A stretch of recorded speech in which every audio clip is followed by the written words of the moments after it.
You want the truth, the whole truth, and nothing but the truth about sports in the state of Michigan? You can't handle the truth! Well, we're giving you the Michigan Sports Truth, the show that provides research and statistics about all the Detroit and Michigan sports teams, whether fans like it or not, and detects, exposes, and reveals actual and hidden facts and truth that the mainstream media doesn't want you to know. No junk, no entertainment, no homerism, no coddling, no pop culture, no opinions, no shilling, and no fluff. Head over to our website at michigansportstruth.weebly.com, follow us on Twitter, Periscope, and Instagram at Michigan_Truth, and like and share our verified Facebook page, the Michigan Sports Truth Podcast. Also listen to us on Spreaker, SoundCloud, iHeartRadio, Apple Podcasts via iTunes, Google Play on its podcast mobile app, and Spotify. The Michigan Sports Truth Podcast does not represent or defame any of the teams it covers. It only detects, exposes, and reveals honest, actual, and hidden truth, facts, and statistics about them. And welcome to episode 331 of the Michigan Sports Truth Podcast in audio form. I'm Taylor Phillips along with Buck Geno and Ed Smith. Buck, Geno, welcome back.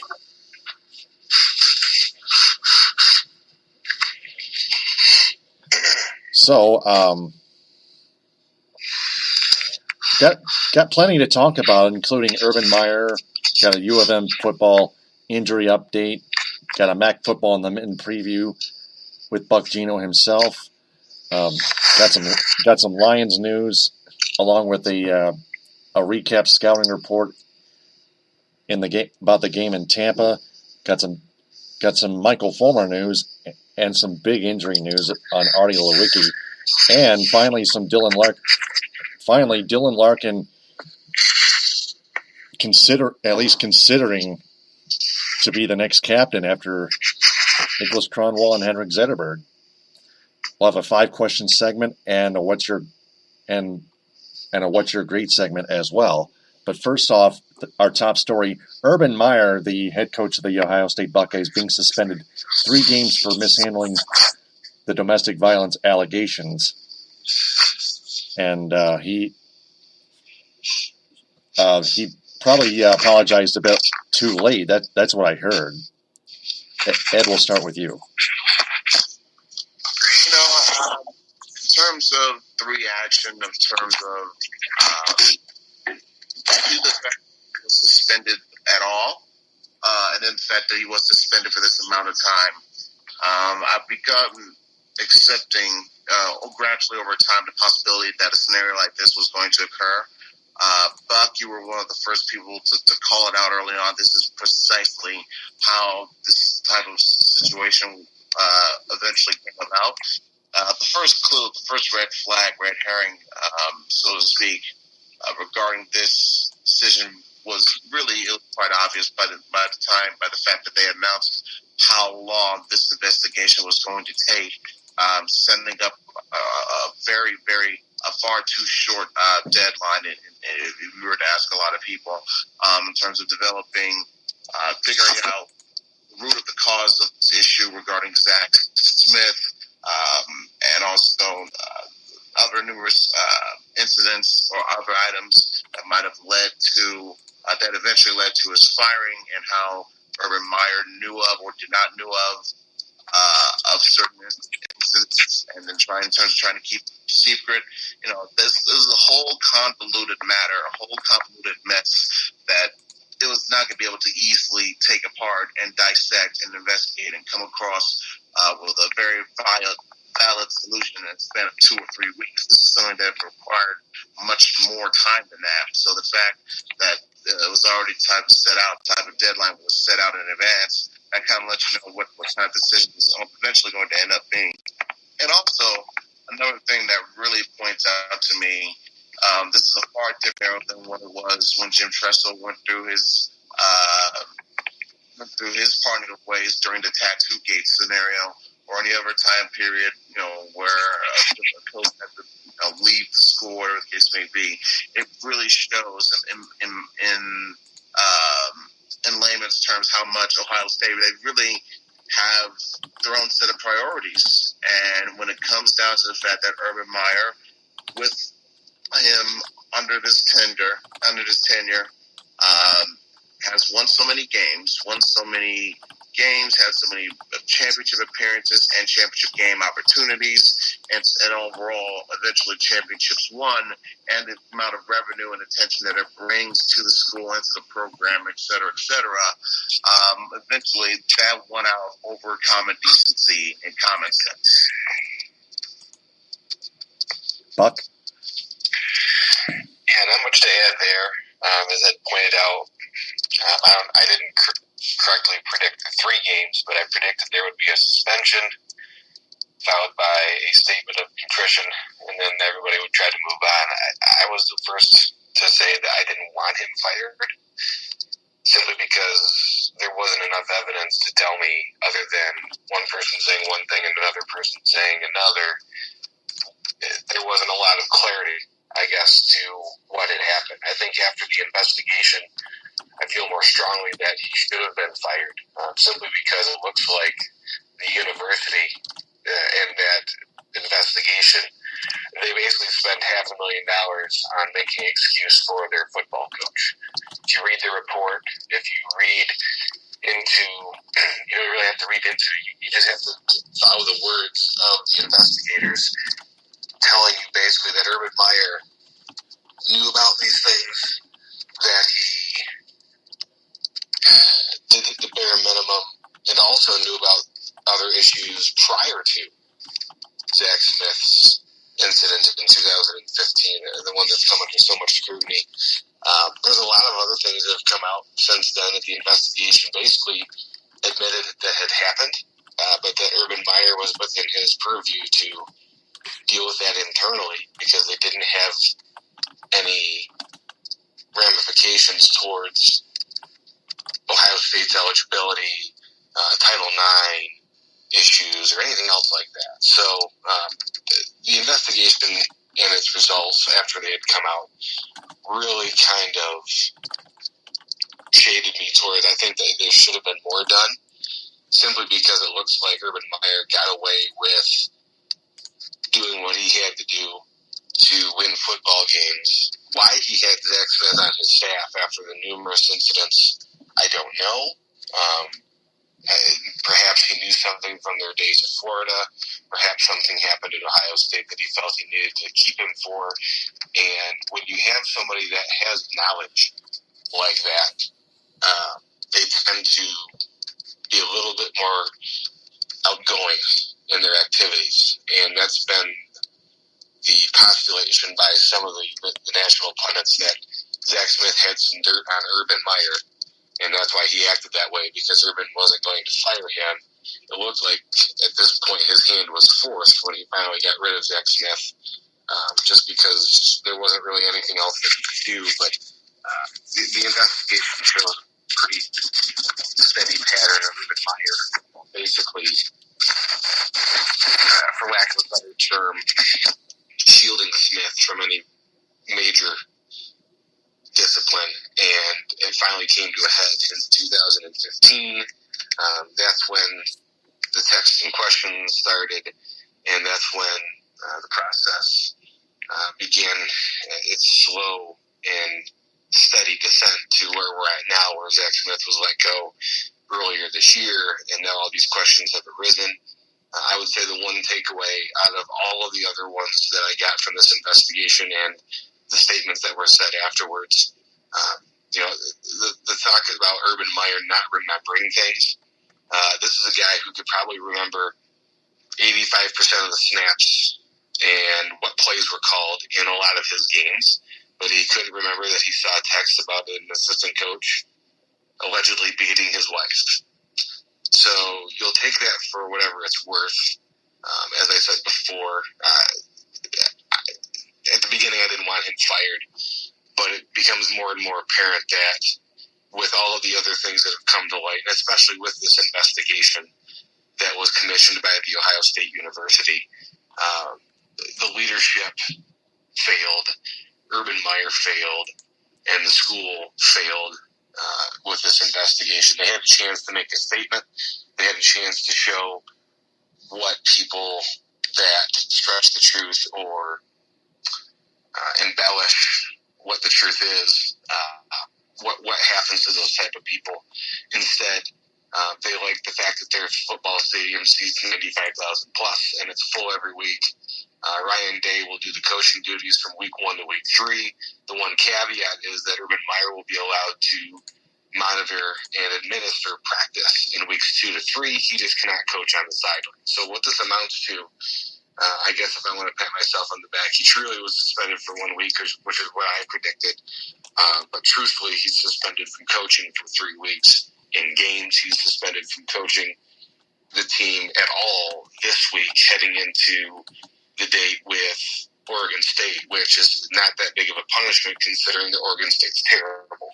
So, not to hold the floor and filibuster, but I just really was disappointed this week from the investigation, how long it took for them to release the results. Obviously, there was some acrimony in that meeting with the board of the university and trying to get some sort of punishment hammered out. It feels like this was a compromise. There are probably some people that didn't want him punished at all, and there are some people that probably wanted him gone post-haste. So this seems like the middle ground that they reached, and whether or not that's right, that's really up to them, not up to us. But the court of public opinion is always stronger than typically who is holding the actual proceedings. So I think that Urban Meyer got what he deserved in terms of being exposed as a fraud, as a snake. I just don't think that with everything that has come out, that has been shown not only by people that have written about the story that may or may not have an ulterior motive, to an investigation commissioned by the university for the sole purpose of finding out what they would need to punish Urban Meyer with. And coming away from a suspension after what was revealed in that investigation, I think it's very weak. But you know what? We move on. And hopefully the next school that runs into something like this has a little bit more stones and does the right thing rather than prioritizing the football program over what is right. Couple things to add on real briefly. Buck, you mentioned the fact that there was such a strong-willed connection between Zach Smith and Urban Meyer. It might have to do with the fact that Zach Smith is the grandson of late Buckeye, former Buckeye coach Earl Bruce. Earl Bruce, as you all know, was the one who brought in Urban Meyer in terms of into the coaching realm, was his mentor in so many ways. And you have to consider the fact that type of connection spread over into Zach's son, which was, of course, Zach Smith was Earl Bruce's grandson. So that will have to explain that type of connection that appeared to have been going on and still goes on, as it seems, between Meyer and Smith. But also, another point to mention is how this whole process, this investigation, has shown and exposed Urban Meyer's true colors. That was clearly evident, not just from the tone of his tone regarding this whole investigation when asked about it to reporters, the fact that he lied about it continuously, and of course when it was shown that he did lie, tried to release these type of statements, hold news conferences and whatnot to cover his own backside, even going so much as bad as to not even mention Courtney Smith's name at all during that foreign press conference. The show was completely disrespectful on all courts. So much so they had to set out a too little too late tweet a couple of days after the fact. But again, it's been exposed on what Urban Meyer truly is. I'm just glad that everyone knows about it just a little bit more.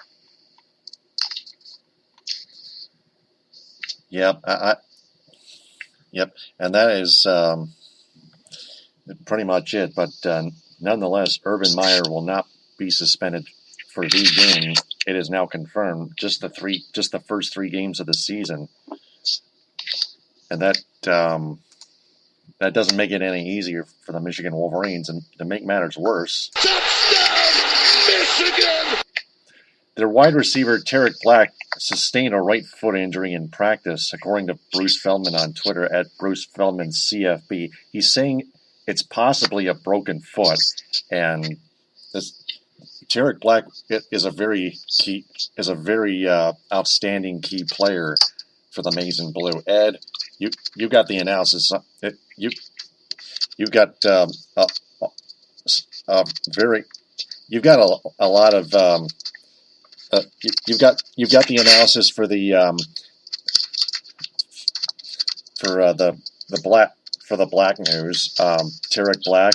It's just an unfortunate event. Yes, it is. Bruce Feldman, he had the initial noteworthy announcement of Black's injury. And then, of course, as it turned out, he also gave the update of how it appears to be yet another broken foot. This time it is in his right foot. He had an issue last year. It was in his left foot. And it caused him to missed essentially all but 2 games. He missed 10 games. 12, 13 game schedule, so he essentially missed the entire season. He injured it during the game against Air Force. That was Michigan's last non-conference game of the year, and that's when the injury occurred. He's been out since. He was looking forward to returning at full strength to become a top contributor to this offense, if not its top receiver. And so hearing this news is definitely a damper. It's definitely devastating. And when you consider the fact that this is an offense that's gone through so many transitions this past off season, changing a coaching staff, changing a quarterbacks, and of course the different players leaving by way of transfer. The latest being Eddie McDoom, going along with the others, Kikoa Crawford, and others as well. It's almost too many to list at the moment. So to hear this news was, in terms of timing, right before the season starts, was one of the last things you wanted to hear. But it just creates a scenario of, a next man up type of situation where whoever it be a Donovan Peoples-Jones or Chris Evans or whoever is utilized in that receiving core, this is their chance to make themselves stand out more, come across as a viable option, a valuable threat. Because you got to remember, it was just a couple of years ago that Michigan had 2 quality receivers in J.U. Cheston and Amari Darbo. Now, with the injury that has stunted the development of Tarik Black over the past couple of years, which makes you worry and wonder of how the prognosis for his career entirely in the future will go. This is the warning sign of potential reoccurring issue here. You got to take that into consideration.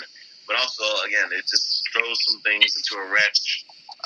Throws some plans into a wrench for how Michigan won their offense for this season. So, almost essentially on a week's notice, they have to go back to the drawing board, so to speak, and redesign a lot of ways how they want to attack more of their offense for this upcoming game, for this upcoming season. So it's very, very, very unfortunate. Yeah, and it's not very good. The Wolverines have to try to move on the best they can, try to get another wide receiver, probably by recruiting. Buck? Well, obviously at this juncture, time-wise, it's not optimal, but at the same time, I don't think that Michigan, all is lost for Michigan. You'll probably see them utilize more 2 wide receiver personnel, maybe 2 tight ends, 2 wide receivers. The strength of this team really was not wide receiver. It was at the tight end or running backs position. And yes, it's always difficult to lose one of your top starting players.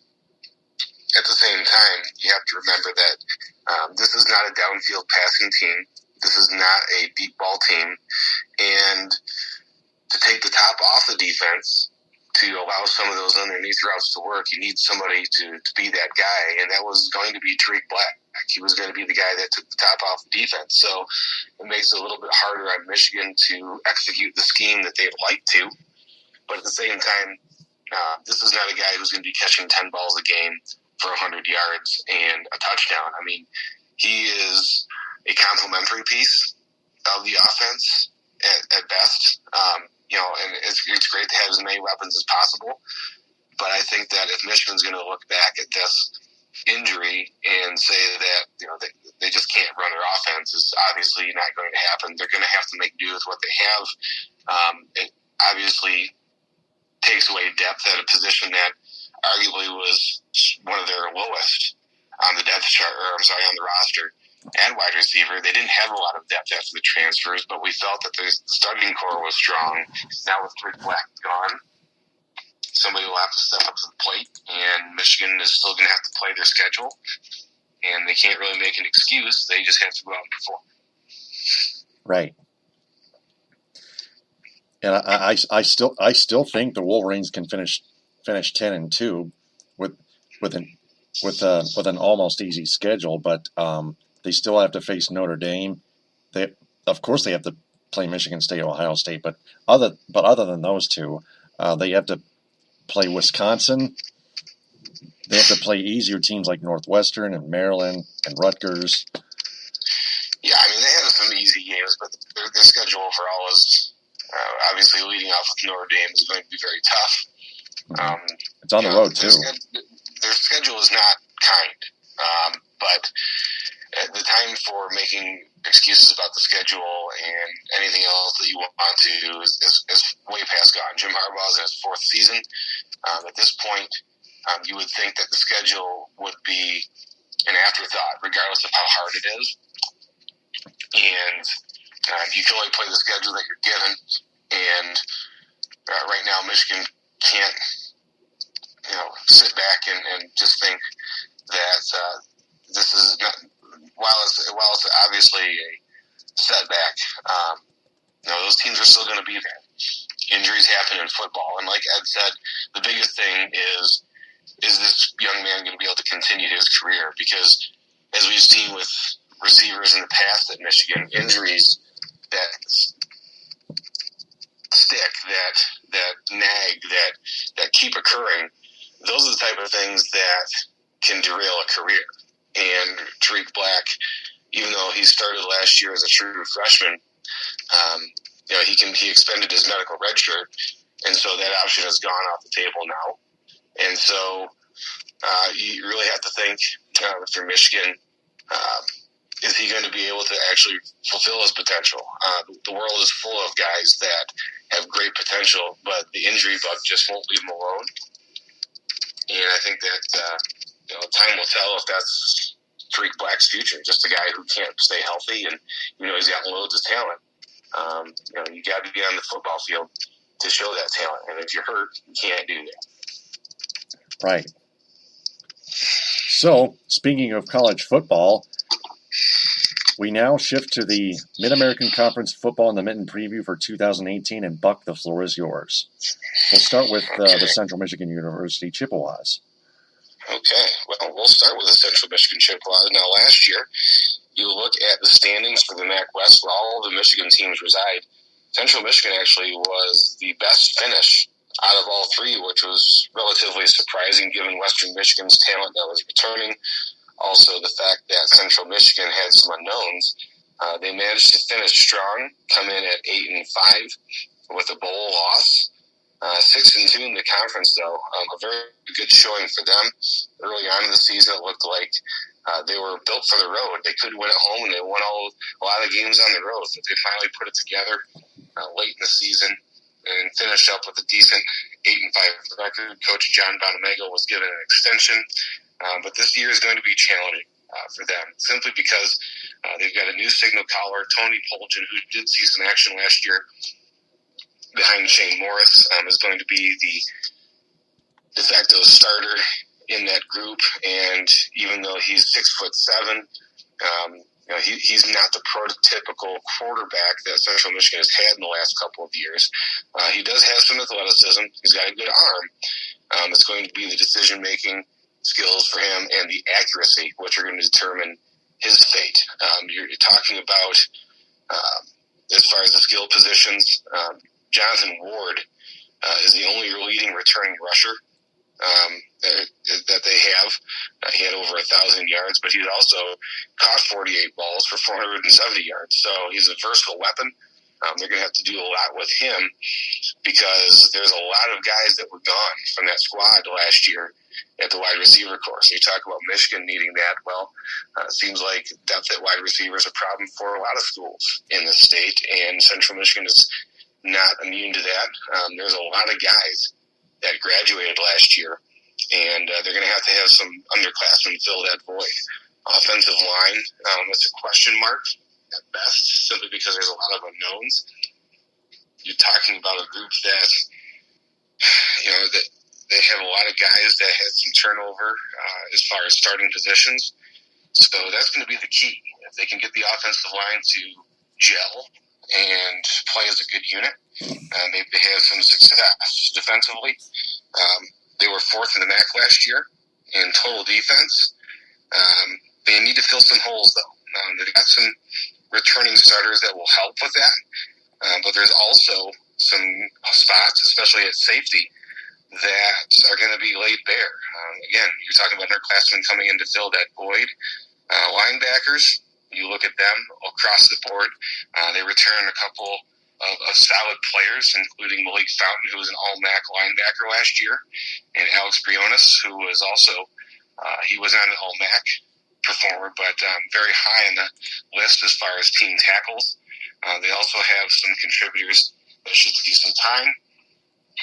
Up front, though, you're talking about, again, a thin group up front, and having done a lot of football games and seen a lot of football teams, if you don't have a good offensive and defensive line, I don't really care what you have out there. It's going to be very tough for you.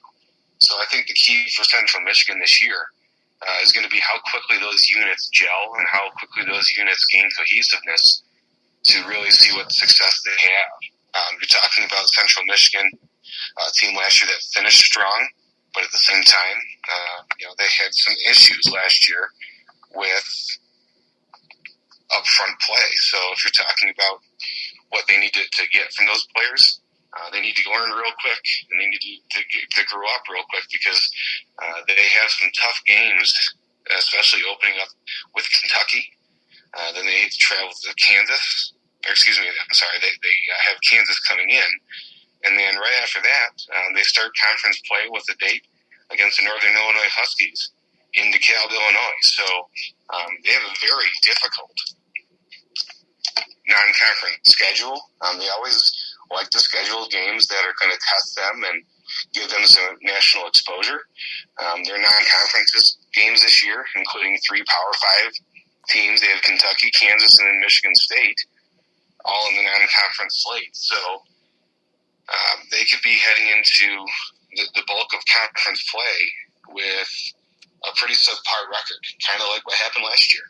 You look at that Kentucky game, Kansas, even though they're not very strong, they're actually really bad in the Big 12, but that's still a Power 5 conference. Then they play Northern Illinois. So you're talking about 3 games right there, right off the bat, that they have a potential of losing. Then they have Maine coming in, the Black Bears. That's a game that they should win over a 1AA school, but then the next week they have Michigan State. So this is going to be a very difficult year for Central Michigan, simply because they don't start off easy, and then by the time they get to the bulk of conference play, they could have some losses under the belt, and that could knock down the confidence of the team. And if they can pull out a win or pull out an upset against one of those teams, then maybe their fortunes will improve. But I see this is going to be a tough year for Central. Graduated a lot of quality players. They're having some question marks at some very key positions up front, and it's going to be a rough ride. My prediction for them this year is that they go 6-6. They will not be invited to a bowl. 6-6 in the MAC usually doesn't get you a bowl. And I think that even though the overall strength of their schedule is relatively weak when you factor in the conference teams they play, the non-conference slate for them is very difficult. 1-3 is a very realistic result in their non-conference games, which means that they would have to go 5-3 in the conference just to get to that 6-6 mark. And I don't know if they can do that or not, but that's what my prediction is for them this year. Although below 500, I think, is more probable than being above 500. Yeah, and even as a CMU grad, I actually would say that you were spot on with the prediction and analysis for the Chippewas. Now for the Western Michigan Broncos. Well, the Western Michigan Broncos, boy, this is a team last year, after the Cinderella run, so to speak, with P.J. Fleck and his subsequent trip to Minnesota, leaving the program and going to coach Minnesota. They brought in Tim Lester, a household name to some of the older folks that have followed Western Michigan football. Tim Lester did a very good job last year, in my opinion. They started off 5-3, but they had a lot of injuries. John Wassink, their starting quarterback, was lost in week 8 due to a broken collarbone. They had some more season-ending injuries later on in the year to some key players, and they ended up going 1-3 down the stretch, and that put them at a 6-6 record. So it was a tough year for Western Michigan simply because of the injuries. I think that last year they had potential for much more, and the record was surprising to a lot of people that didn't pay attention to them. They just kind of looked at the records, maybe didn't watch the games, and they looked at that 6-6 and said, gee, maybe P.J. Fleck left the cupboard a little bit more bare than we thought. I don't think that was the case. I think that the injuries really took a lot of starch out of the Broncos, and try as they might, you can only play so many guys without experience and hope for the best when you're talking about Division I football. So I'm looking at this year offensively. John Wassink will be coming back. Hopefully he can keep his health, and if he can stay healthy for the rest of the year instead of playing only 8 games, I think that their production will be markedly better. You're talking about, though, as far as the backfield, they lose Jarvie and Franklin, but they have Jamori Bogan and Levante Bellamy coming back. The only problem with Bellamy is health. Again, he's had 2 seasons at Western Michigan cut short due to injury, and even though they had that vaunted 3-headed attack last year, it really was only 1.5 by the end of the year because they had Franklin for the whole year, but then Bellamy got hurt, and Bogan didn't see a ton of time because they really leaned on Franklin. So you're talking about a group that still has some talent and can get some things done. As far as the wideouts last year, they brought back a couple of guys that are going to be key to their production, Dwayne Eskridge and Keyshawn Watson. They actually moved one of their other wideouts to tight end. So hopefully they can create some mismatches there. And then also Michigan graduate transfer, Drake Harris, is set to join the roster. I don't know how much that will really improve them. Drake Harris had an injury-plagued stint at the University of Michigan, never really found his way on the field, and when he did, tended to get hurt. So I think offensively they'll be better than they were last year if they stay healthy. That was their problem last year, and that's not really a problem you can just make go away. That's something that you've got to protect the quarterback, protect your guys on the offensive side of the ball, and see if you can't make that work defensively. Everybody thought that they were going to be a very good defensive unit last year, but then Darius Phillips graduated, and then Sam Beal, who was a senior, decided to enter the supplemental draft for the NFL. So now they have a couple of guys gone. Justin Tranquil last year, who lost the season with a knee injury last year, is coming back, and he'll be playing at safety. They have another graduate transfer in Juwan Dowles, who's supposed to help right away. And now that Sam Beal is gone into the NFL supplemental draft, the linebacking core is going to be all new. Even though they have a lot of talent coming back, it's the experience. They just don't have a lot of experience there. So you're talking about guys that are going to be playing extended time for the first time in their careers, and you just never know what's going to happen. Of course, coaches are going to be very sunny side up when they're talking about all the guys they have on their team because you're not going to say anything otherwise. You're not going to say, yeah, we really stink at this position.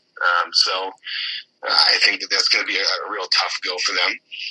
And then you're talking about, again, when I talk about the defensive and offensive lines, interior defensive line for Western Michigan, just not a lot of experience there. Untested guys are going to be playing.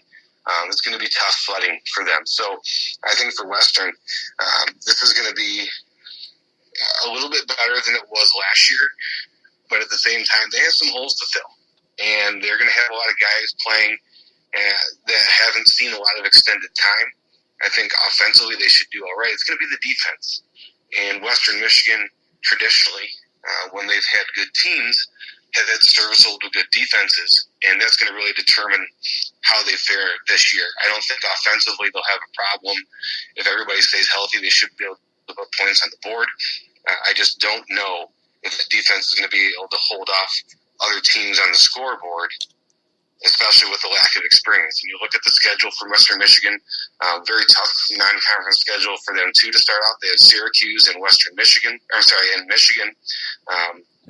Michigan going to play them. But then they have two relatively easy dates on the schedule. They have Delaware State, Division I AA school, and also Georgia State. So 2-2 is probably not out of the question for them. Maybe they jump up and surprise Syracuse, and if they can get to 3-1, that'll give them a good jump start going into conference play.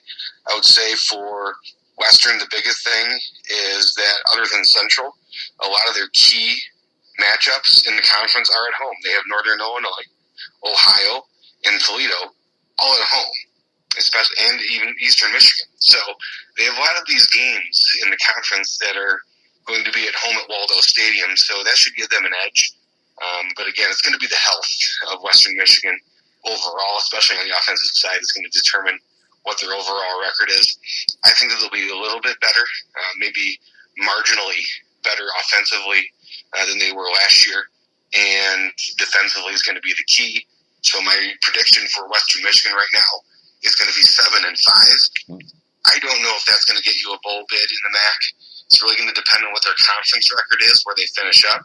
Right now, they're currently predicted to end up third in the MAC West, which usually hasn't been a bowl spot for that conference. But if they can surprise a couple teams and maybe keep everybody healthy, maybe they're able to get better than that. But right now, I think 7-5 is a realistic record for them going into this camping. Yep, sounds good to me. And how about those Eastern Michigan Eagles? Well, the last team that we're going to have in the preview, as you mentioned, Eastern Michigan. Last year, they were fun to watch offensively, but that's also going to be the very bane of their existence, I think. They lose Brogan Roback, who is right now in camp with Cleveland Browns. They have a graduate transfer, Tyler Wagers, from Iowa.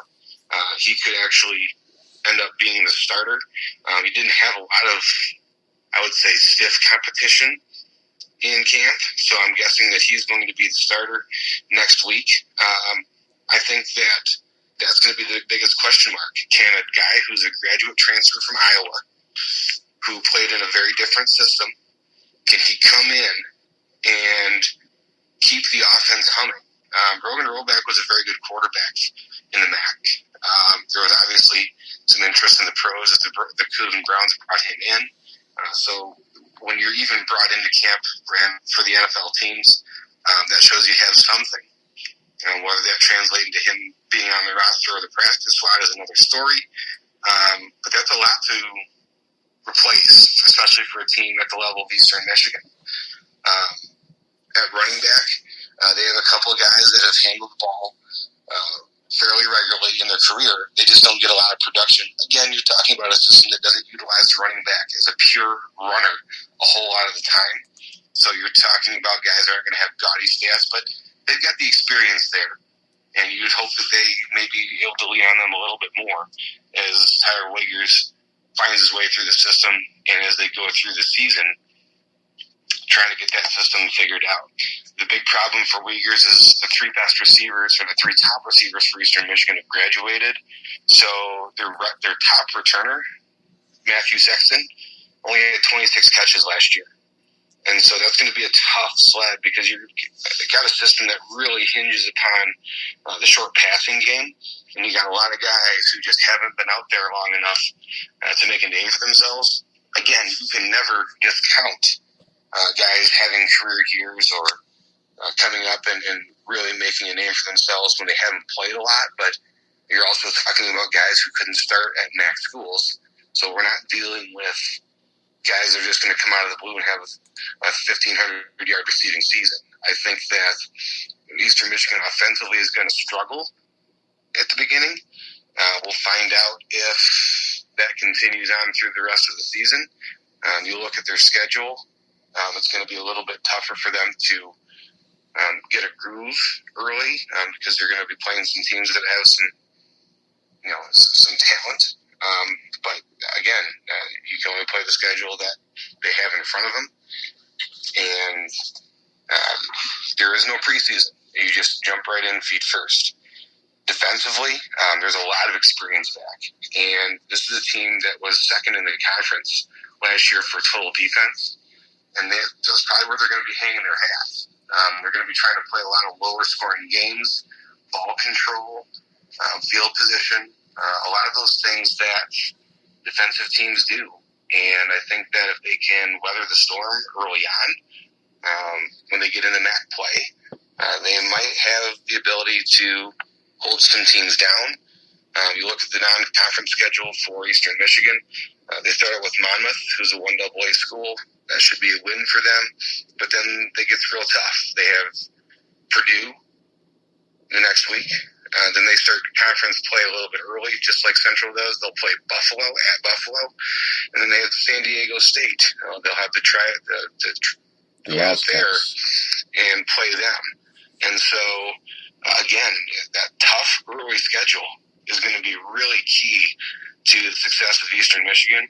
I will say that for Eastern, just like Western, they have a lot of the games that they want to at home. And we were talking about conference play. They have Northern Illinois at home. They have Toledo at home. They have Central at home. And they have Akron at home. So teams that they need to play well against in the conference, they're going to be playing at Ryerson Stadium. Now, the attendance at Ryerson Stadium is never very good, but you're still playing them at home, which means that you have some built-in advantage. And I think that'll play a little bit into the Eastern Michigan Eagles' hands. However, if this offense struggles, I don't know how much the defense can hold out, just because they're playing some teams that have some very good offenses. Typically, MAC football is not a defensive struggle. It's usually a team to the first to 40 or the first to 35 that wins a lot of these conference games. So it's going to be very interesting to see how this shapes out. I'm a little bit more bullish on Eastern Michigan, though, simply because when you're talking about teams that have good defenses, is your offense can at least be passable. We're not asking you're not asking a team to blow the lights out of the scoreboard. You're just asking them to not lose the game. Don't turn the ball over in bad situations. Keep the field position battle at a stalemate at best, and really just kind of hold the fort. Get some points on the boards for the defense to then give them a lead to protect. Like I said, I'm a little bit more bullish on Eastern Michigan than a lot of the previewers are giving them credit for, simply because I just think that Eastern Michigan does the little things a little bit better than people give them credit for. Special teams was a big problem for them last year. Field goals and extra points were an adventure. If they can get that locked down, that can help you out, because if you're talking about a defensive team, you need your special teams to help out on that, because they're the ones that are going to swing field position. They're the ones that are going to get you points for your offense when maybe the offense sputters. Paulie Furcano was 15 of 21 on field goals, but boy, he missed some key ones, especially extra points late in the season, and that can kill you. So if he can improve on that, I think this team will do better than what they're predicted. Right now, they're predicted to be 5th in the MAC West. I don't think that's going to happen. I think that Eastern Michigan has a chance to be better. But at the same time, like I said, they have a tough schedule conference-wise for them. They get the benefit of playing some of those tougher teams, though, at home. I'm going to go with 7-5 for Eastern Michigan as well. I think that they'll be better than what people predict. And I think that overall, that won't get them into a bowl, but I think they have the chance to be a winning football team this year, simply because if their defense can stay healthy, that will keep them in a lot of ball games. And if you can keep the score close, the way that Eastern Michigan plays offense, they don't need a lot. They just need a little bit of a crack. And if they get some offense that progresses a little bit faster than what people think they will, they might surprise some teams. So I'm going to go with 7-5. I know I might be hanging it out a little bit there, but I'm going to go 7-5 with them. That doesn't get them into a bowl. And I don't think any of these teams are going to make a bowl. But when you're talking about a conference like the MAC, you're not getting 4 or 5 teams into bowls. You're only looking at 2 or 3 tops. I just don't think any of them have it this year that they're going to be able to get in. All right, so apparently Western's going to finish 3rd. Eastern may finish 4th. CMU may finish 5th in the division. Yeah, I mean, I think that would probably be a fair assessment. Yep. You're looking at Toledo. I think you're looking at Toledo and Northern Illinois again is the 1-2 at the top. They'll do battle to see who wins that division. And then I think right below them are going to be the 3 Michigan schools. Yep. I admire your honesty. All right. So that's college football. Let's transition to pro football. Touchdown, Detroit Lions! And we're going to start with this segment here. Pencils down, everyone. It's time to find out what's your grade. And we're going to grade the Lions before their come from behind win, trading conditional 2020 7th-round draft pick to the San Francisco 49ers for outside linebacker Eli Harold. Buck, we'll start with you. I think this one would be minus. This is a very low-end move. You're trading at what's basically not even a lottery ticket at this point to get depth on your team. This seems like a move that San Francisco probably is getting something for nothing here. If you're trading that much of a low pick, chances are this guy probably would have either been cut or been exposed. I'm not 100% familiar with Eli Harold's status, but maybe the practice squad. So the Lions are trying to jump on that a little bit early and bringing him into the fold and see what they can do with him. A small price to pay. The reason I'm giving it a lower grade is simply because I don't know how much he swings the pendulum on that defensive core to make a real impact. It might be more felt on special teams, but you're talking about a team that in 2020 doesn't expect to be picking near the top. They expect to be a very good football team by then, and I think that for them to trade that is probably a smart move. You're not losing a whole lot by trading a 7th-round draft pick, and you're adding depth. But again, you're not getting a whole lot of return for that when you're talking about value. So we'll see where this takes them. But it's a move that allows them to bring somebody in and get a look at them basically for nothing. All right. Ed, if you're still up and still here, what's your grade on Eli Harold? Yeah, I really couldn't have much to offer in terms of Eli Harold because I haven't really heard much of the player himself. I like the move in terms of adding depth to the linebacker position. If they felt they wanted to get away to try and find an extra pass rusher in certain packages, fine. But I don't see this kind of move, especially when you're considering a 7th-round draft pick from 2 years from now, that they had was the only piece that they had to give away to achieve this player in return.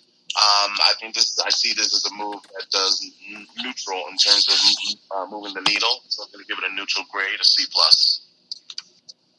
All right. So I'm looking at his player profile right now. And by the way, the What's Your Grade segment, if they have a grade event for that event, post that in the comment bank in this episode, and please don't go out of line. 2015, made 14 tackles. 2016, 37 tackles. 2017, that's last year, 34 tackles. 7 yards per sack last year. 3 sacks in 2016, 2 sacks last year. So it's 23 of those totals tackles solo, 20 in 2016, and then 2017, 26 solo tackles. So I'm gonna give this a mid-range C just to be fair. So it's probably going to be, probably a C plus on that one. Yeah, I don't want to go too hasty on that one. So the Lions and the Buccaneers. The Lions were down 27-6, and they came back to win 33-30 at Raymond James Stadium over the Tampa Bay Buccaneers. Of course, the Brandon Powell ran an 80-yard touchdown punt return to inch the Lions to within 4. They went for 2 and missed it, but Jake Rudock was very clutch, throwing that game-winning 5-yard touchdown pass. Matt Castle threw 2 touchdown passes. Both quarterbacks were great. Jake Rudock was clutch, but in a span where they fell behind 27-6, we knew a lot of mistakes were made. And Ed, we'll start with you with the scouting report. Yeah, my scouting report went as follows. It was a little bit mix of good and bad, as per usual. That's what you want to see in terms of these preseason games to get a general grasp of how the regular season could and might go. From this game in particular, I liked seeing a couple plays, seeing how Matthew Stafford is showing more signs of development and evolution in this game. The past couple seasons, we've seen him become a more evolved scrambler, someone who can use his legs to get out of the trouble, make some plays happen, or even gain some yardage. Now, as we can see, in my view, from what I can see in terms of seeing him play on the field, he's showing signs of more advanced mobility, even to the point where he has even a escapability feature in terms of, just making a quick scramble, quick switch around, extending the play with his legs, finding a receiver, to let the play break down, not to find a receiver downfield. It's not quite on the level of, say, of Aaron Rodgers, which is convenient, which is coincidental because, or ironic, I should say, since both play in the same division. But it shows a new evolving step of Stafford's game to prove he's one of the best of the best, and that's something you want to see from the franchise quarterback. So I like how Stafford was showing that little wrinkle into his game. I also liked how, in terms of the reserves, showing resilience, not really just playing their heart out essentially as much as they possibly could to defend the league. Some of it was the fact that they were playing against Tampa's reserves also, as opposed to their first stringers and their starters. But it was a good lesson in terms of, this is a 60-minute game. You want to go out there and play all 60 minutes the best that you possibly can do. And it's not over until that final whistle sounds that says 000 on the clock, whatever the case may be. So it was a good show resolve and a good show of character for those players, and it shows a lesson of how this game is never over until you play the full 60 minutes. I also really liked, you mentioned his name earlier, I'll mention it right here, Brandon Powell. I talked about him a couple of weeks ago, how I liked his game, I liked how he's come about, and now as we've seen at 3 preseason games in, he's been one of, if not their best performer offensively all around. Shown he can catch the ball, he's shown he can be shifty, he can make some moves, and of course now he's showing versatility on the special teams units. I will be really disappointed if they cannot find one of those final roster spots for him, because he seems like a quality player that you could have at the very least for a couple of package situations, and also have some insurance in terms of the special teams unit. That's a player I would not mind keeping around for the Lions' sake. And that just about speaks about for the pros. The neutrals it wasn't so much to see in this one. The cons, though, this was a variable, a general microcosm of what we've been seeing all preseason. They are still repeating some of the same traits that we saw all last year that just made us pull our hair out. Particularly with the first stringers, they're still having the issue of having big drives, with the starters, leave. Not the reserves. The reserves did great, but with the starters, there was a reason why this game was 27-6. It wasn't just because how bad the defense was with their inability to get off the field on third down, which is still dreadful. It wasn't their inability to get pressure out to the quarterback, which is still noticeably lacking. It was the fact also included, combined with all that the offense was not finishing drives with touchdowns. Twice you had an opportunity where you got your team down in the red zone near the goal line, and twice you came away with field goals. That's just unacceptable, and it's just not unacceptable, and it's just not going to be. That's not how you're going to get it done if you want to contend for a playoff spot or be a division or a division this year. So Matt Patricia really has his work cut out in trying to iron out those bad habits that seem to extend just past what Jim Caldwell brought in terms of culture and coaching-wise last season to this team in terms of improving ways to finish drives like that. And another thing that I got to point out, I think we're all talking about here, that ridiculous kick six that Tampa had at the end of the first half to extend their lead. In my view, if you're going to try a situation like that, I know it's Matt Prater, he has that kind of leg, but that was a play, to me, it's near halftime.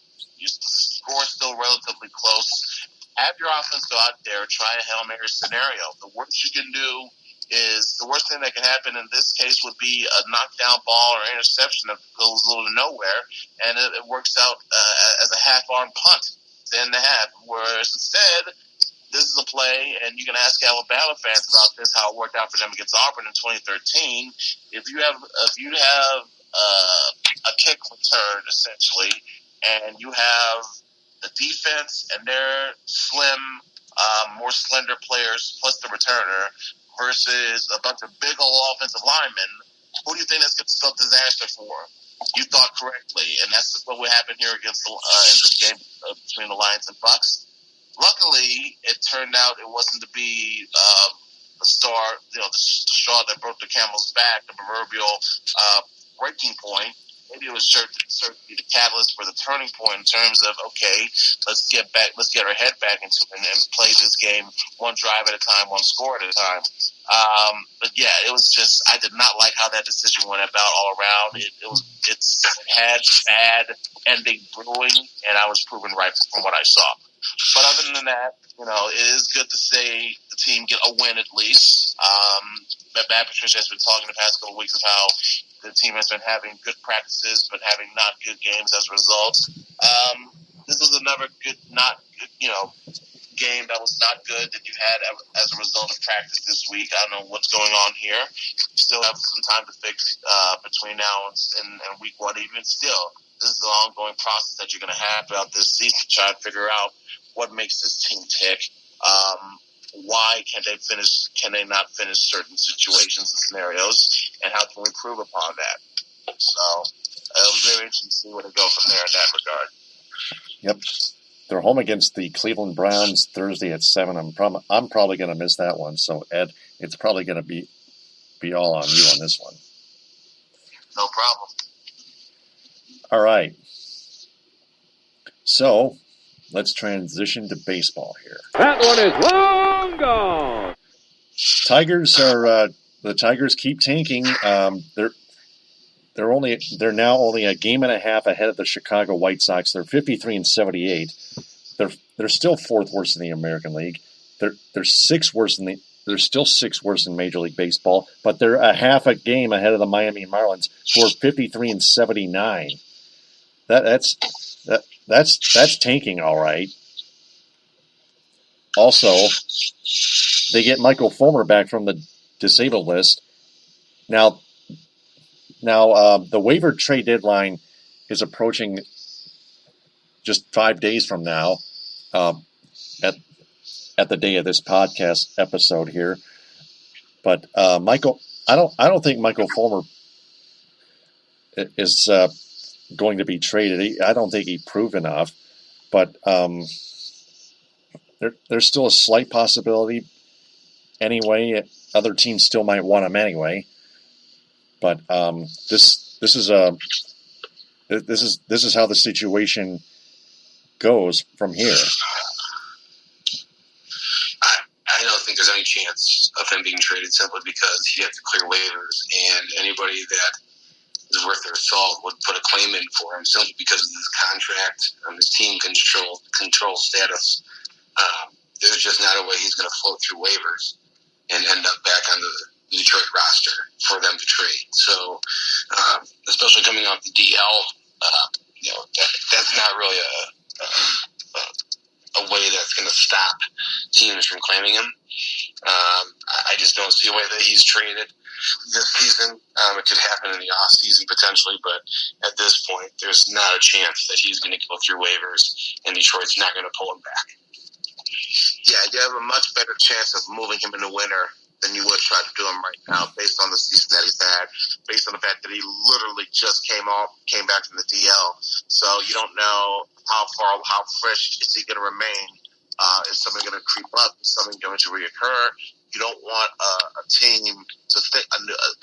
If you're a team out there thinking about potentially trying to make a move or a deal to get this guy, that's something you don't want to be thinking about. Yes, he has the Rookie of the Year to his mantle, but anybody can win a Rookie of the Year and still not pan out all the way. So the jury is still out in that regard for Michael Fulmer.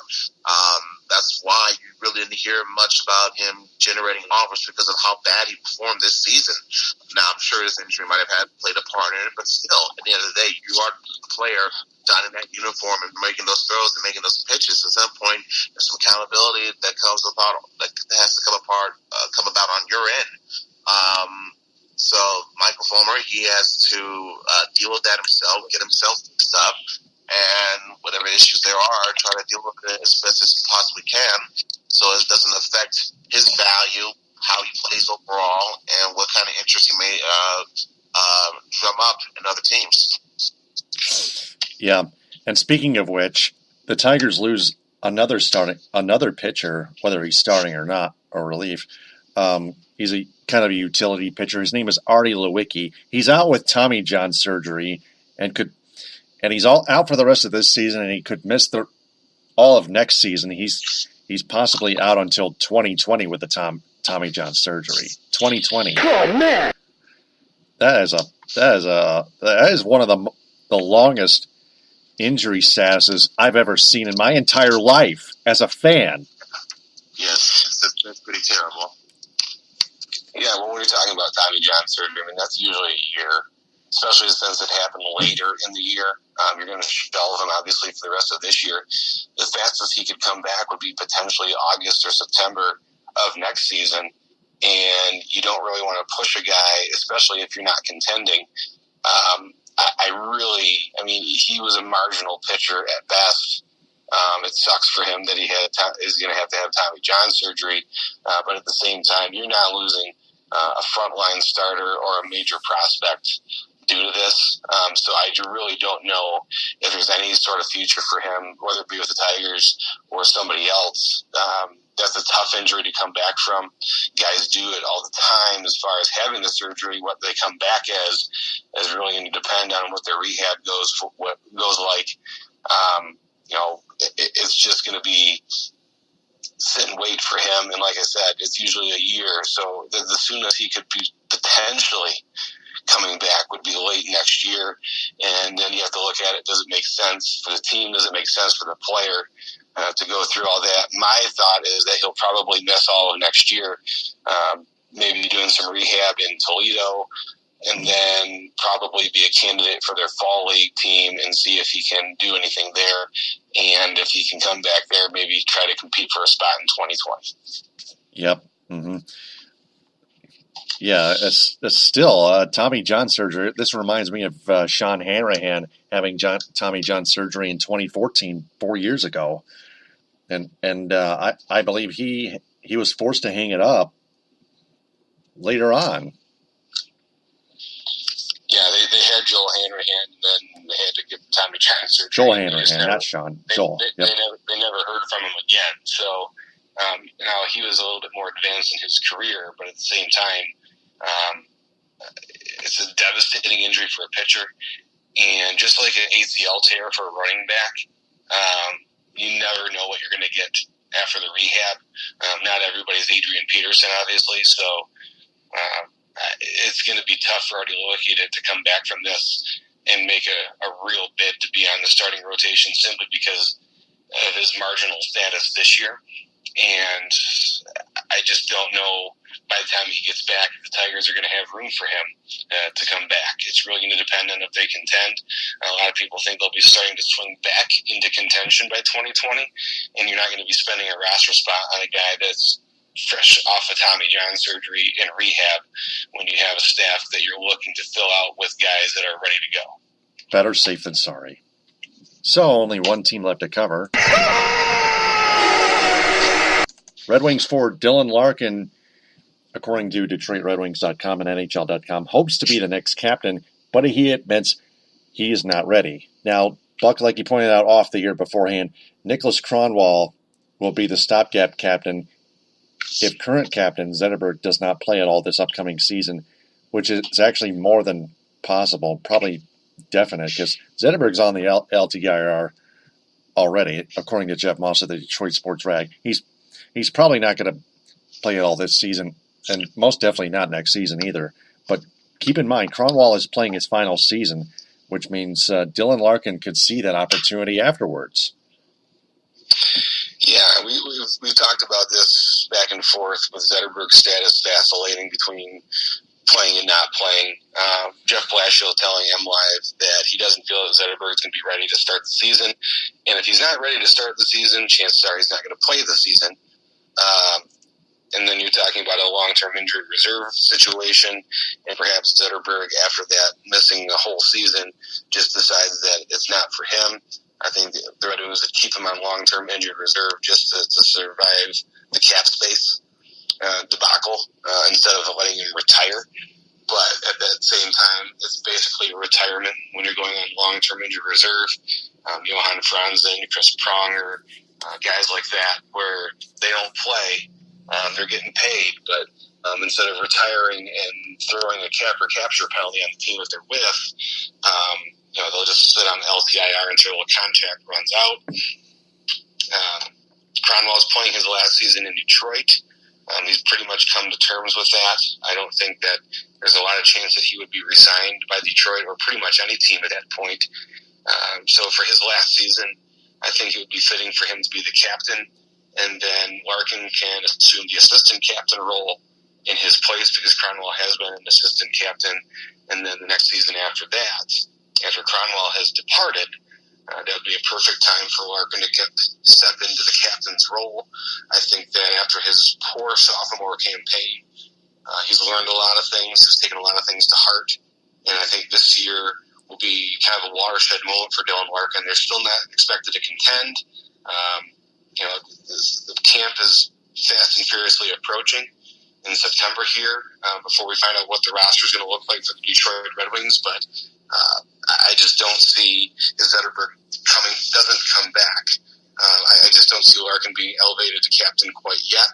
I think the plan is, in my mind, to have Kronwall do it for his last season as kind of a token gesture by the front office and the coaching staff to let him be the captain for 1 year, and then hand the mantle off to Dylan Larkin and the younger generation of Red Wings coming up through. So we'll see how this develops, but more and more becomes quite apparent that Henrik Zetterberg probably is done as a Red Wing, and that means that they're going to have to reshuffle the deck, not only in terms of the roster, but also the captaincy. Ed? Yeah, I like that we're all in agreement that no matter how this all comes about, this will end with Dylan Larkin being the new long-term captain of the Detroit Red Wings. The only question is a matter of when, not if. In terms of whether or not he'll be ready, that's up to, at the end, that's up to the organization. If they feel he's ready now, they'll give him that mantle this year if they see to it. It could be this year or a year from now, 2 years from now, however they see fit. If they feel it's his time, they'll make that announcement. Ken Holland, when news of this contract that he signed with Larkin got out, he was making quotes comparing him to the likes of captains past, Yzerman, Lidstrom, and Zetterberg. So that should tell you it's not so much of Kenny trying to blow smoke up Dylan's behind. It may be a sense of also he sees some promise in him of wanting to essentially hand him the keys to the car. Because when the team makes the organization, the franchise makes a decision like this, it's like I see it as a hand-to-hand type move. Yes, it is establishing who the leader, so to speak, of the team is, but also it goes hand in hand in terms of wanting to sell tickets, sell merchandise, sell programs, put in ads, draw attention, and of course ticket sales to the new arena. To have a relatable, fresh face as the captain. Everyone knows and loves Zetterberg, so it's going to take some time to get adjustment to this new captain, especially, so to speak, when you had the 10 years, the storied tradition of, Eisman having the mantle for a long time, handed off to Lidstrom, already set in stone. Lidstrom, he does his fair share. Zetterberg, what's he expect the next in line? He gets his turn. And what we've seen in the past few years, it wasn't so much that next successor, that next heir, standing out above all the rest and showing himself. It was a much different development process. It appeared to be this time around. So when Dylan Larkin made his development, it was a nice player to look out for. Now, when you factor in this contract decision, slowly and surely leaking news of Zetterberg's playing status for this year, and now these different articles that Larkin's giving interviews for, giving his thoughts on the matter. It's all a preparation of getting ready to eventually name him as the next captain. But again, it all comes down to a matter of when, how they do it, and when will be the right sense of timing. Yep, absolutely. So, it's now time for 5 questions. Are you guys ready? Yes, sir. Let's do it. It's time for 5 questions on the Michigan Sports Truth. Question number 1. Was the duration of Urban Meyer's suspension fair enough? If not, then how long? I would say yes. In terms of based on the parameters of this investigation, it was as fair as it was going to get. If you were to ask me, was it fair enough? I'd say absolutely not. It should have been longer than that. I'll be the first on the forefront saying he should have lost his job for this. If you're going to give him some type of suspension, 3 games, in my opinion, was not enough. Maybe along the lines of 5, since you wanted to go through the whole line of suspending players for 5 games for taxers. I guess suspending coaches for 5 games for overlooking domestic violence would have gone hand in hand. But, that just wasn't what Ohio State wanted to do this time around. So they went the cowardly way out and went with 3 games. Buck? North Carolina suspended players for selling team-issued apparel and footwear for 4 games. Do you think 3 games is fair enough for all of the transgressions that Urban Meyer did and also tried to hide? I got another thing coming for you. 3 games is not enough. Like I said at the beginning, I didn't think he should be fired until we knew much more about the situation. As the news comes out, I thought he should have been. So I agree with Ed that this is as fair as it was going to be. They weren't going to suspend him for much longer, because if you suspend him for half the season, what are you telling the players? You're telling them that it basically is okay to do that. You're still going to be able to play. If you suspend him for less, like they did, you're basically telling them that it wasn't as big a deal as everybody else wants to make it. So it wasn't fair, but it was probably as much as you were going to get from the university based on the stance that they were willing to take. All right. Man, that's very debatable, I would say. Next question. Question number 2. How long do we imagine Michigan Wolverines football wide receiver Tarik Black to be out of action? I would say out for the entire season. Just precautionary, at least. If you want to be optimistic, you would hope for, say, at least the first month and a half. Get him back out there around or before, or even after the Michigan State game. So at the very least, you can have him ready for that November stretch. That the November stretch of the schedule. That's the optimistic look.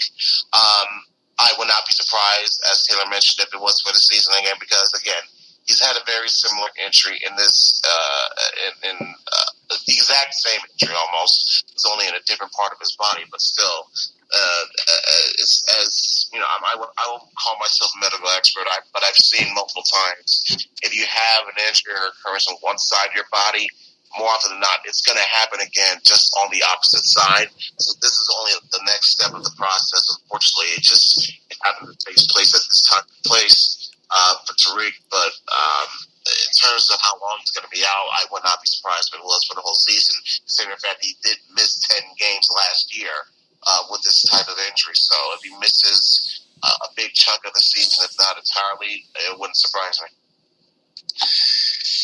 Yeah, I think that the realist in me thinks that this is something that's a little bit more serious than what they would like you to believe, they being the Michigan football program.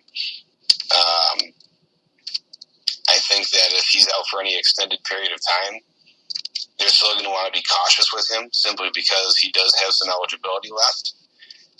On the other hand, the injury history doesn't lend itself to an optimistic outcome. How much of his missed time last year was due to them trying to be cautious, or how much of it was due to his actual injury being that severe where he just couldn't play? That's a question for the doctors. But if this has happened again, this is now a pattern. This is a recurring injury, even though it's on the other foot this time. No pun intended. I just don't see them. And again, we don't know the severity of the injury, but it leads you to believe that if he's injuring his foot again, having the same type of injury, that a similar span of time would be missed. You would hope, if you're a Michigan fan, that it's not. But given Tarik Black's history, it doesn't look good. So I imagine it's going to be at least until the end of the season. Maybe he's able to come back for a bowl game, but I just don't know. And right now, I don't imagine it's going to be a good outcome. Well, Tarik Black being injured for so long, like at least 2 times now, there's a less chance, probably none, in fact, that he's going to turn pro in the future. Next question. Question number 3. Could the Tigers sink below the Marlins and the White Sox? There's a possibility they can. They could. I mean, you're talking about a team right now that's 53-78. They're not good. It really just depends on if the Marlins and the White Sox decide to win some games that don't mean a whole lot. The Tigers and the White Sox have been playing each other on the regular now for the last month and a half. The White Sox could very well climb above them. The White Sox have a little bit more in terms of talent. They have more major league ready talent than the Tigers do. So it's quite possible that the September call-ups want to make a presence felt, and they end up winning some games. When you're talking about the Tigers, they're not going to have a lot of guys they can bring up in September. Or at least not a lot of guys are going to make any impact. And so they'll probably continue on their losing ways. I definitely can see them falling that far below. It really just depends on what those other teams face in the last month or so of the season as far as opponents. Ed?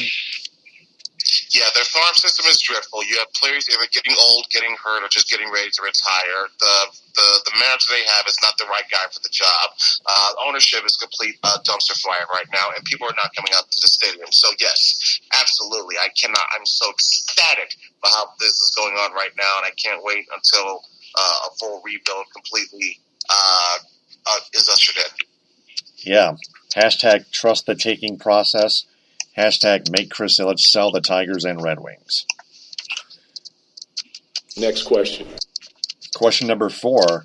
One more question about the Tigers. What are the chances Michael Fulmer gets traded by the waiver trade deadline on August 1st? Absolutely none. Nothing. 0. If there was a less than 0 option, I would take it. Yep. I'll be generous and say 5% tops. I'll go ahead and range it. Probably less than 5, if any, but still none. So, Next question. Finally, question number 5. After Red Wings defenseman Nicholas Kronwall retires, which is after next year, along with Henrik Zetterberg, could forward Dylan Larkin be their next captain? I would say yes, unless he's not ready. Well, if he's ready or not, I think he's going to have that mantle placed upon him. Whether he's ready or not is going to really not work into the equation as much as they're going to need a captain. And you don't want to keep having one of your placeholders until a guy is ready. The captaincy sometimes does not wait until you're ready. And I think that with the transitional state that the franchise is in, a one-year captaincy by Kronwall is probably the easiest thing to do. But then after that, if Zetterberg's not playing, he's not coming back in all likelihood. So you're looking at a brand new slate as far as captaincy goes. And Dylan Larkin probably makes the most sense, especially since the Red Wings have such high stock in him, as evidenced by the fact that he was signed to a bigger, longer deal than the other two players that were signed in the offseason, Andreas Athanasiou and Anthony Mantha. Dylan Larkin has always had preferred status with the franchise when it comes to his development and his advancement. So I think that it makes total sense that Dylan Larkin would be the next captain after Nicholas Kronwall's 1-year hiatus, or his swan song, I guess, if you want to term it that, as it looks like it's going to happen. Ed? Yeah, it seems to be an inevitable process. I'm sure Eisman himself, he wasn't ready or didn't feel himself to be quite as ready when that match was placed on him when he was, 19 years old or so it was. Larkin may find himself to be in a similar feeling scenario. But again, even let's say he is named the captain for this year, this is not an expectation or an objective that we're stating. It's just a mantle that we're placing on you to establish that going forward, this is a new era we're going to be entering in. You are our guy. You are our leader. You are our face. That's why we're giving you this position, this opportunity. In terms of, so he shouldn't have to worry about trying to do everything all at once in his first couple tenures to prove himself worthy of being named captain, because he can't do it all by himself. He's just not going to be able to. So this will be a good time for him to get his wings, so to speak, to be part of the pun, to fully learn, mature, and develop, because he's still a young player. He has time to make all sorts of adjustments to fully grow his overall play. And once you add that to the fact that he will be named captain, it will help his maturity and leadership traits grow more as well. So whether it be this year or next year, it's a matter of when the process begins instead of it. Yep. It's a total team effort anyway. But the only thing that would make this Red Wings next generation even newer is when Chris Ilitch sells the team, which will happen in due time in the future. That wraps up our 5 questions segment. So to our entire audience, if you want to answer those 5 questions, just replay that segment portion of this episode and answer them the best you can without going out of line. That is episode 331. Gentlemen, outstanding job. Let's do it again next week, huh? Yep, can't wait. Got some more football last week of preseason for the Lions, and we'll be able to get a full recap of how Michigan looked against Notre Dame and how MSU looked in their first game. So, can't wait. Football finally back, guys. Yeah, we'll probably have a Lions regular season preview probably the week afterwards, unless the Lions play that day on September 9th. Yeah, that I think that's when they open their season. So we're probably going to have to try to squeeze in a Lions season preview next week. We don't have any other choice. Yeah, we'll figure it out when that bridge is crossed. Yep. So, gentlemen, get some rest. Excellent job again. Take care, Taylor. Yep, thanks. Mm-hmm. So, that's episode 331. Before we sign off, I want to remind everyone to share this episode and our entire podcast on social media and have their friends share that as well, because we want to tell them that the Michigan Sports Truth podcast is searching for a wider online audience that is fans of sports, especially our teams in the state of Michigan. So please spread the word about the Michigan Sports Truth podcast on Spreaker, SoundCloud, iHeartRadio, Apple Podcasts via iTunes, Google Play on its podcast app, and Spotify. It's verified Facebook page, the Michigan Sports Truth Podcast, its Twitter handle, Periscope, and Instagram accounts at Michigan_Truth. I'm Taylor Phillips. Follow me on Twitter at DT2Phillips. Follow Buck Geno on Twitter at BuckGeno3rd, and Ed Smith on Twitter at EdSmith313 and Instagram as well. We'll talk to you next week on episode 332 with the Lions season preview and Michigan and Notre Dame. Thanks very much for listening, downloading, and sharing. Stay smart, everyone. TTFN, ta-ta for now. The Michigan Sports Truth podcast does not represent or defame any of the teams it covers. It only detects, exposes, and reveals honest, actual, and hidden truth, facts, and statistics about them.